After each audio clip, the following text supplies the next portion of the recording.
everyone. I'm doing a video on a Tecumseh snowblower. I wasn't going to make a video, but saw some stuff. So this is what I found in the carburetor. It's all just junk. It's been sitting for, they say, 6 years or so. So I was going to see if I can't get a new one. The starter down here, all the gears down here are stripped. So all this does is just spin. This is supposed to screw down and hook into the flywheel gear down there. And then I drained the fuel tank, I put new fuel line, fuel hose, new spark plug. The belt checks out. So figure I'd just show you everyone this, that drain your fuel out. End of every year, put a shut off valve on your gas tank, start it up, let it run until it runs dry, and you'll avoid having this problem. So I was kind of doing a video real quick. I'll probably see if I can't do on a reassembling of putting the carburetor together, starter, all that stuff.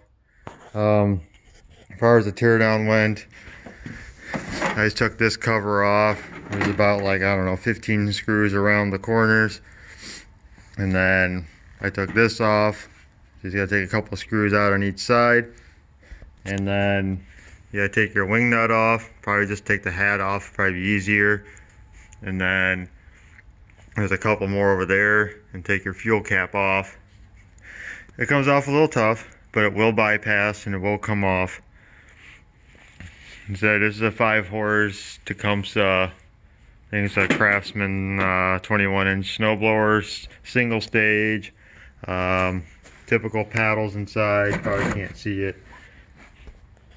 So we're gonna see if we can't save it, and bring you along if I can, and we will try and bring it back to life for the people. And either this year they have a snowblower to run.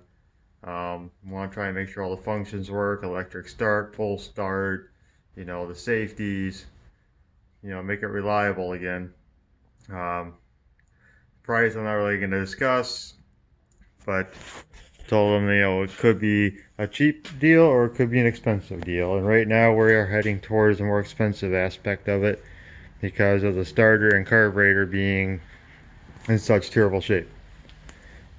So I figured I'd just do, like I said, a quick 3-minute video.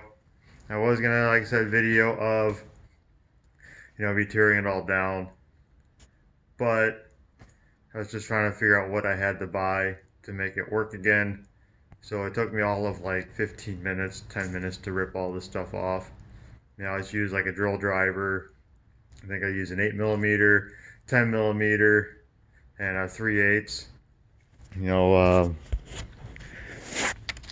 Basically a ratchet, pair of pliers. This thing here, I use this to get the carburetor off. It has these hex screws. This drill driver bit, basic hand tools, and then here goes all my springs. I don't think I'm gonna use this filter. I'm probably just gonna use the pancake ones, and then I'm gonna put one of these shut-offs. Now I'm going to try and take this, probably later in the video, and try and cut a hole in here and see if I can't use like zip ties or hose clamp or something to where they can just shut it off, run it empty, instead of having to go through the work of trying to get to the hose to pinch it off or something and drain it out. Plus it makes it easier to change fuel filters if you can just do it. So that's the idea. I'm using this Champion spark plug. It's compatible to the CJ8, which was in it. And there's no air filter on it. It literally just looked like this, and this snout right here was open. Not a big fan of that, because that means everything can go in this thing when you're running it. It literally sits right in here, and all the crap can go right down the pipe. So I don't know if I can do something about that. That's why it's all rusty and crusty in there. And you know, this is the front side,